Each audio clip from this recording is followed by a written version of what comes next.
Estamos con Agustín Rossi. A ver, ¿cómo empezar una entrevista con Rossi? Yo creo que lo primero que habría que ver, porque ya pasaron 3 meses, el golpe ya ha sido absorbido, supongo que se están tratando de parar, si bien no apareció Cristina Fernández de Kirchner en el escenario, ante este nuevo escenario, pero siempre hay que empezar haciendo una pregunta elemental: ¿por qué perdió el oficialismo en la última elección? Porque algún balance tienen que hacer ustedes. Bueno, lógicamente que se hacen los balances y además en un espacio político que estuvo 12 años en el gobierno y en el transcurso de esos 12 años la necesidad de dar respuesta a la coyuntura, de dar respuesta permanentemente a la gestión de gobierno, hace que la posibilidad de tener un momento de tiempo como para reflexionar a veces no se encuentra, ¿no? Así como digo esto, digo que sería un gran error no aprovechar, entre comillas digo esto, esta situación en la oposición como para reflexionar las cosas que vinimos haciendo durante todo este tiempo, ¿no? Yo tengo una mirada sobre eso, ¿no? Yo creo que hubo el momento más rico en cuanto a transformaciones estructurales en estos 12 años fue desde el 2008 al 2012. Arbitrario las fechas que pongo, pero bueno, tienen que ver con pero con tiene la que ver política. con el dictado de leyes muy importantes, con un fuerte apoyo popular y Efectivamente. un rechazo del establishment habitual, pero un fuerte apoyo popular y además fue cuanto más aliados consiguieron ustedes. Bueno, a eso, y me parece que eso es lo que no se entendió, que las leyes buenas, la de medio, y un montón más, se consiguieron con el voto de socialistas, de radicales, y con gran partidos, consenso popular. Y con consenso popular. Y trabajo de abajo en el medio. Entre el 2008 del 2012, después de la 125 y hasta la recuperación de YPF, se hicieron las transformaciones más importantes, ¿no? Bueno, ley de medios, ley de recuperación de aerolíneas argentinas, AFJP, asignación universal por hijo, matrimonio igualitario, recuperación de YPF, todas esas leyes cumplieron con lo que vos describías recién, ¿no? Eran intensas ideológicamente porque representaban una manera de ver la Argentina, de ver el país,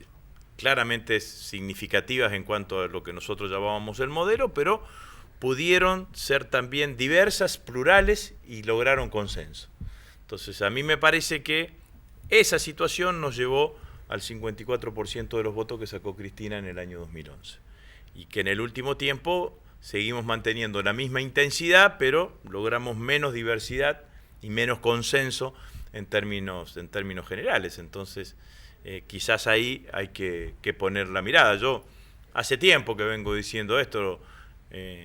Me parece que hubo responsabilidad de la máxima conducción y no es los seres no son infalibles, también Cristina tuvo su responsabilidad pero eso no hay que personalizar cualquier tipo de... Sí, pero yo no lo personalizo, quiero que me entienda. El máximo nivel también tiene responsabilidad. No, obviamente que cuando uno conduce tiene la totalidad de los éxitos y la totalidad de las responsabilidades. Yo creo que producto de una serie de circunstancias hubo un tiempo, que fue el último tiempo en el gobierno, que nos acostumbramos a hablar mucho entre nosotros y poco con los otros.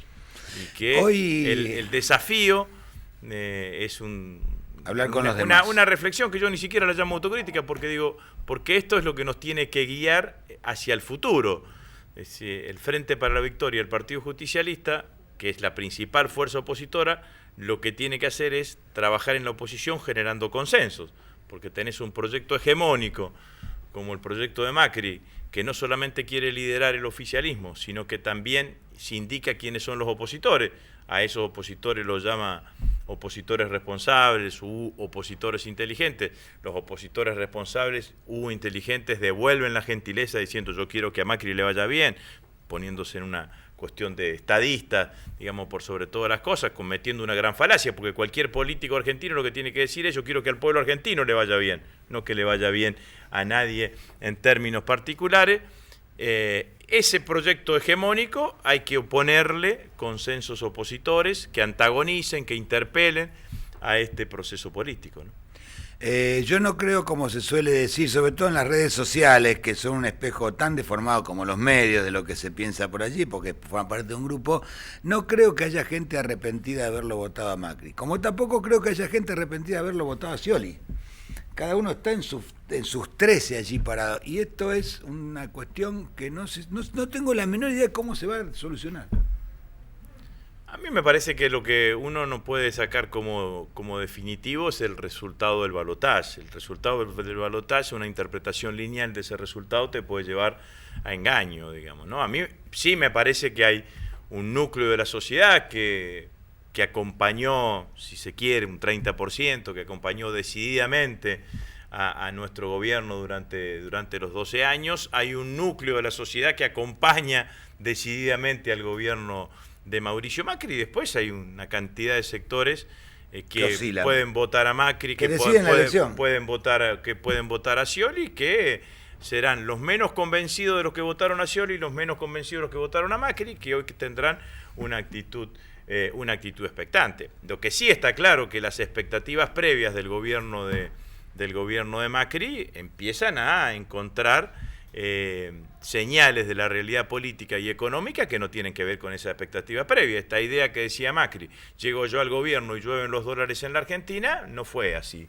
Esta idea de la felicidad tampoco es así, porque hay inflación, hay escalada de precios, hay pérdida del poder adquisitivo del salario, hay muchísimos lugares en donde se están perdiendo puestos de trabajo, en algunos casos despidos masivos, en otros casos despidos por goteo.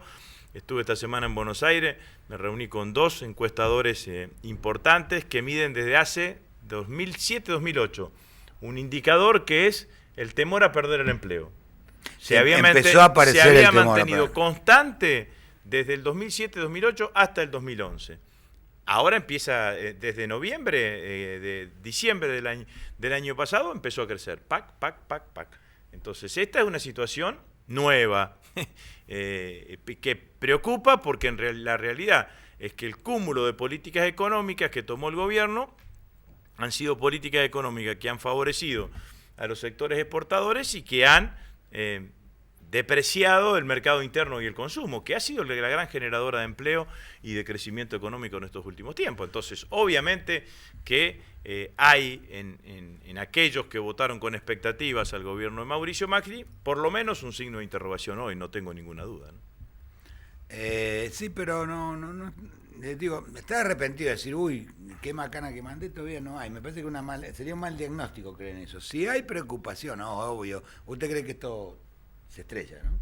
No, yo no digo que se estrelle, yo espero que el gobierno tome señales de lo que está pasando, porque esto es lo que uno tiene que decir. En general toma señales y rectifica, pero no se puede vivir rectificando. Pero si uno agarra la provincia de Santa Fe y dice lo que pasó este año, cerró Sadesa en Las Toscas,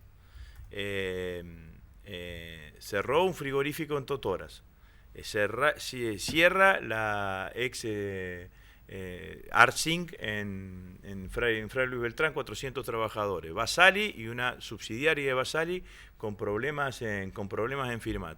Aceitera Chavás. La mayoría de eso venían desde antes. Aceitera Chavás despide 40 trabajadores. Asindar, en un hecho inédito de la década del 90 que no sucedía, decide parar, es cierto que no hay despidos, durante 10 días. Bueno, de todo lo que usted nombra, lo único que es preocupante es lo de Asindar. Lo demás son cosas que ya venían de antes. Lo de Asindar es preocupante porque una planta base que alimenta a otras plantas, bueno, y eso sí ya. Pero digo, lo de empresas de frío en Rosario es preocupante también. Porque el problema de las empresas, el problema es no solamente una política económica que restringe el consumo al generar pérdida del poder adquisitivo del salario. El problema es que están abriendo indiscriminadamente las importaciones. Una heladera... ¿Está pasando eso? Pero, y claro, ¿y por qué? ¿Qué pasa con la línea de frío? Una heladera fabricada en India o en China sale mucho más barata que fabricada en Argentina, porque la mano de obra india o china es mucho más barata que la mano de obra argentina. Ahora, nosotros cuando gobernamos tomamos una decisión, que es proteger esa industria, porque detrás de cada heladera argentina hay 3 puestos de trabajo argentinos. Entonces, ¿por qué creció Liliana en la ciudad de Rosario? Creció porque hubo una política de protección de la industria de la industria nacional y de la industria regional. Si esa política no sigue apareciendo, va a terminar con problemas. Arcsyn, que depende de una multinacional, le conviene, con esta política en donde se han liberado las importaciones, le conviene, en lugar de fabricar en la Argentina, fabricar en Brasil y abastecer al mercado argentino desde Brasil. Y en el medio hay 400 trabajadores y un gobierno que no hace nada. El gobierno tiene que decir, usted no se me va de acá. Es así. Entonces, Sí, esto fue lo que hicimos nosotros durante 12 años. Yo lo escuché al secretario general de la UON, que prevé que va a perder la UON entre 5.000 y 10.000 puestos de trabajo. Y ayer hablamos con el presidente de la Asociación Industriales Metalúrgica y él calculaba que tenía las empresas que están adheridas a ellos 28.000 obreros. Le pregunté cuántos puestos de trabajo se generaron en la última década, dijo más de la mitad. Bueno, entonces este es el tema de debate. Entonces, y obviamente que el sector comercial va a estar afectado, porque si hay disminución del consumo, bueno, basta salir una noche en Rosario nomás. Como ha bajado todos. Usted no es más diputado nacional, ahora es diputado por el Parlasur. ¿Usted cree que no hay que apoyar el levantamiento de la ley Cerrojo? Hoy empieza el debate. Seguramente le llevarán los funcionarios del gobierno la totalidad de la información. Hasta lo que ahora conocemos es, por canjear el 93% de la deuda, la Argentina emitió 35.000 millones de dólares.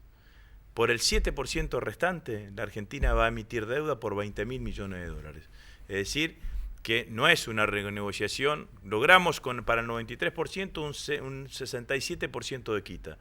Acá dicen que es un 25% de quita sobre los punitorios, y no se sabe bien cuáles son las comisiones, cuáles son las costas que van a tener que pagarles a los abogados.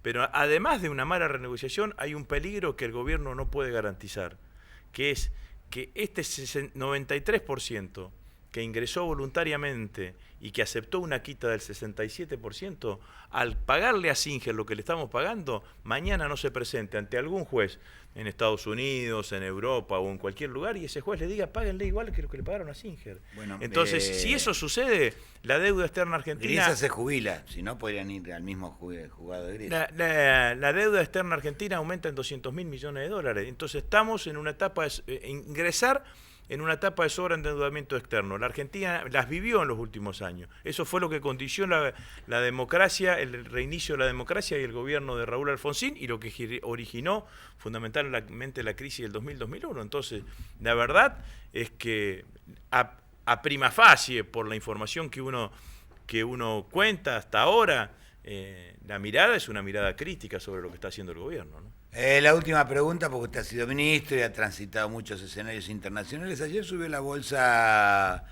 brasilera, subió Petrobras 11% en República Argentina, 13% en Wall Street, casi le cortan la cotización de tanto que subía, porque por el rumor de la posible implicancia por parte de la justicia de Dilma Rousseff en un caso de corrupción. ¿Estamos frente a un cambio de época o lo que sucedió con Macri es una golondrina que nace un verano? Bueno, hoy estaba la policía brasilera haciendo un allanamiento en la casa de Lula cuando yo venía acá, en Brasil. Está bien, pero pueden probar. También la van a citar a Cristina. Lo de Chile está armado para tratar de citar a Cristina. Lo que creo que sí que es un dato de la realidad, que la realidad política del Cono Sur no es la misma que existía en el año 2005. Ganó la derecha en la Argentina, ganó la oposición en Venezuela, Evo Morales no logra la posibilidad de una reelección en Bolivia, hay tensión en Brasil y hay tensión en el PT por la política económica que está llevando adelante la presidenta Dilma, así que sin duda que ese es un dato de la realidad.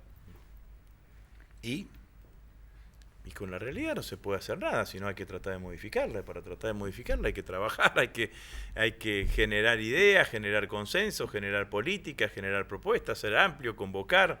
Esto es lo que hay que hacer.